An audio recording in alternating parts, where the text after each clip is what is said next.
What is one thing about you that surprises people the most? I think it's because it's the fact that I can dance. Most people think that because I'm plus size, I wouldn't be able to move my body, but I beg to differ. In my house, I happen to be the best dancer. And during my NYC, I happened to win a lot of cash because I could dance.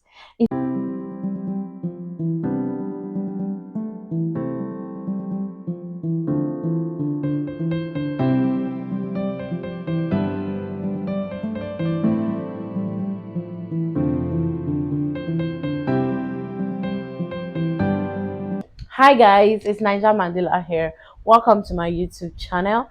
I still remain your host, Ninja Mandela. That's not going to change anytime soon. I realize I've had a lot to say on the net, but a lot of you do not still know who this Ninja Mandela is. And so I'm going to be doing a get to know me session today. Here are 10 things you didn't know about me, but you should know about me because then you're going to know that I'm interesting. Okay, I'm going to be reading out the 10 questions and I'll be answering them here on my YouTube channel. So stay tuned. I know you want to ask me a question about that name, so I'm going to include it as one of my questions. So, you have to stick to the end for you to particularly know why I call myself Ninja Mandela. So let's get right into it. What is your earliest childhood memory and why does it stand out to you? This question is very easy because I remember this all the time. My earliest childhood memory was around when I was in primary five or primary five. My school had a mini arts festival where we invite other schools for debate competitions. It's just like press club, but in a bigger way. Debate competitions, drama and dance, everything that entails art.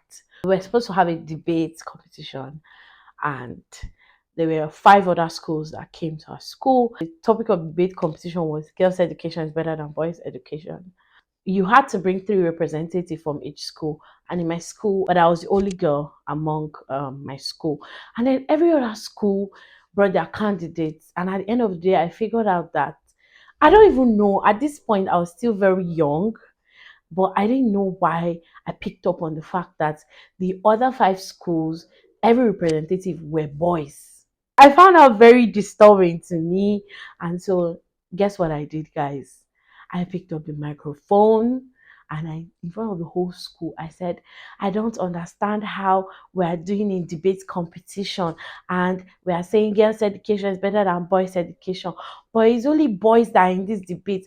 I mean, I'm the only girl in this debate. I don't think that's fair. How can a boy talk about the fact that he thinks girls' education is better than boys' education when we are not even hearing the view from other girls? Only God knows what possessed me. But the number two question is, who has been the most influential person in your life and why? This is very easy. Also, the most influential person in my life has been my mom. From when I was born till now, I looked up to my mom because I think she's like Mother Teresa. I know everybody likes to think their mom is exceptional, but I tell you, my mom literally was born in a remote village, but she strived to go to school even if the resources were not there. I found that very inspiring, and the fact that from when I was about 7 years, I started noticing that my mom, she was particular about community service. I mean, my first public health book was for my mom, When There Is No Doctor. She pays attention to women who do not have basic access to the things they need. And just on her own, she just picked an interest in helping women have better lives and all. 2 years ago, when she passed, there were a group of about 6 to 7 women in our parlor, and I was asking them because they seemed to be crying and everything. I'm like, where did you know my mom from? And you must say, your mom usually takes us to the salon every second week of a month, and then she pays for us to make her hair. And I was so intrigued. I'm like, what a life. So my mom has been the most influential person in my life, and this is just the reason. She's inspiring. I should probably feature her as one of my inspiring women of the week because she was really inspiring. So the next question is, what is your favorite book and how has it impacted you? My favorite book right now is The Outlier. I've forgotten who wrote it. If I remember, I'm going to put the name of the author underneath the description, box. The book just spoke about extraordinary people not born extraordinary, but because they put in the work. It has made me to understand that most of these outstanding people like follow and for Ellis were outstanding because they learned by doing. They were practicing the piano over and over again, and from that practice, with commitment and passion comes outstandingness in any field. If you could have dinner with anyone, living or dead, who would it be and why? I feel like for my first two answers, you guys already know who I'm going to say. It will be my mom. And it will be my mom because I have a lot of questions to ask her. How did she do it? Like in our world, people are forced to tell us that women can have it all, women can do it all. You can be a mother, have a career, be outstanding. But my mom did it so well in her own way. And I have a lot of questions to ask her. Only that she's not alive. So if I could have a dinner, I think it would be with my mom. I would like to ask her a lot of questions. Now that I've grown into the woman that I am, there are some questions I would like her to answer. But yeah, my mom. The next question, guys. Am I becoming too sentimental? No, I don't think so.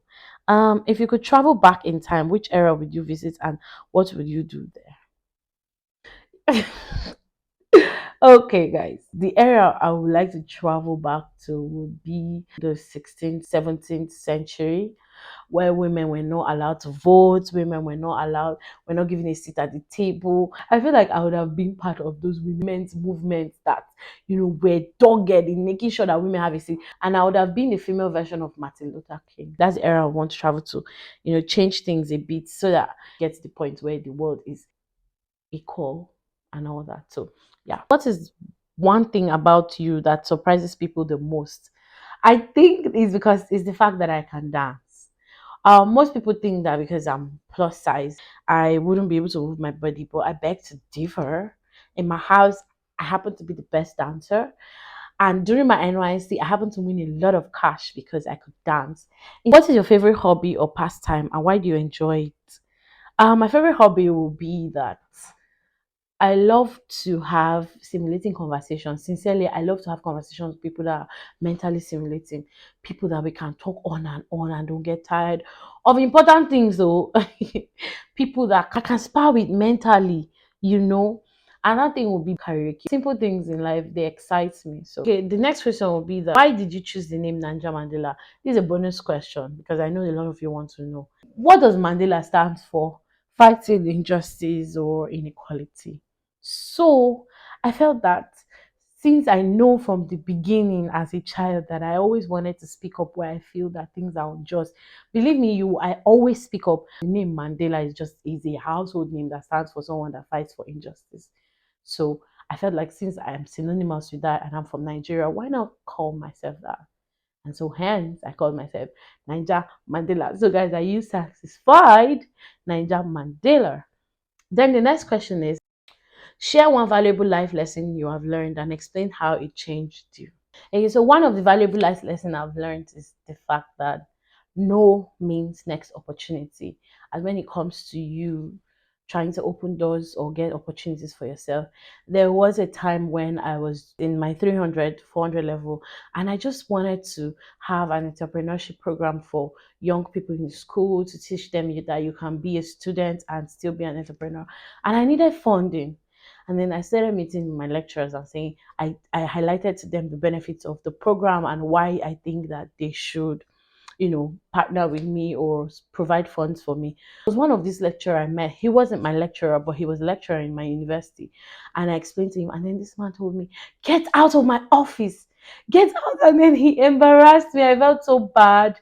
But then when he said that, I was almost telling myself, I'm not going to do this. I mean, I'm not doing this for myself. But I told myself, his no does not mean that the next person was going to, you know, tell me the same thing. And as God will have it, I walked into the next lecturer's office and he was so intrigued by the fact that I'm a student and I'm interested in helping people. And so he funded the whole project. I mean, he funded everything. So that taught me a life lesson that when you're pursuing things, you're going to hear a lot of no's, you're going to hear a lot of get out of my office, but it doesn't mean that you should stop. It should fire you the more to go and open more doors because your next opportunity might just be the next door beside the person that told you no, if you get what I'm saying. So that's it. So the next question is, if you were to be an animal, what animal would you be? I think I'll be a kangaroo because kangaroos are very protective of their young, and I have that vibe. I have that vibe. So I'll be a kangaroo because I want to protect. I want to protect my young. Have a pouch that I wrap my young. I don't even have a young. What am I talking about? Oh my god! I just discovered some intriguing facts about kangaroo. That's why I said kangaroo. Guys, I don't even know what animal I want to be if I happen to want to be an animal. So I'm just going to say kangaroo and let's move to the next question. What inspired you to start up your YouTube channel? This is an important question, yeah. I think what inspired me the most to start this YouTube channel is the fact that a lot of people are not in tune with the history of women or outstanding women who, moved for women's rights or came to the point where we had the right to become what we want to become. A lot of people do not know it because most times when I post this on my status, I get friends asking me, "Do you mean women did not have right to do a lot of things?" And I'm like, "Yes. Don't you read? Women were not even allowed right to vote or go to school, and a lot of people had to speak up. A lot of women had to, there was so much revolution before we came to this point.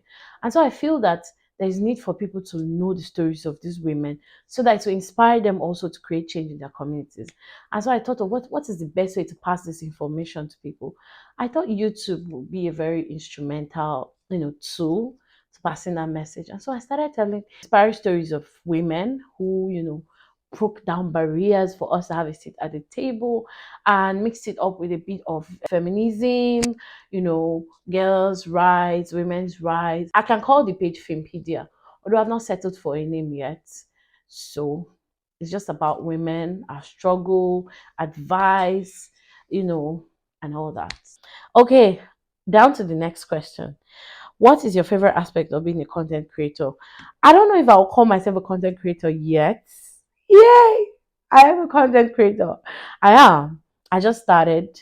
I just started taking my YouTube seriously. What I think is the favorite part of being a content creator is the fact that I learned some of these things by doing them. I don't sit for someone to teach me to go on the camera and say this and say that. I learn editing of my videos. I learn some of these things by just doing. That's one of my favorite aspects of being a content creator. And also I get to air my views and people will listen to, and one or two people will benefit from it. This brings to an end our get to know me questions. I'm sure from this bit of questions you know one or two things about me, or you're able to come to a conclusion. I don't know if it's the right conclusion or the wrong conclusion, but I tried my best to answer, and I tried to answer honestly as much as I could. If you want to ask me more questions, or if you have a question to ask me, just drop it in the comment section. I will probably do another episode of a get to know me session so that I can answer your questions. So please don't forget to like, subscribe, and share. I still remain your host, Naija Mandela, and I'm not going anywhere anytime soon. Stay glued to this channel. We drop new episodes every Monday. I'm hoping to see you guys. Bye.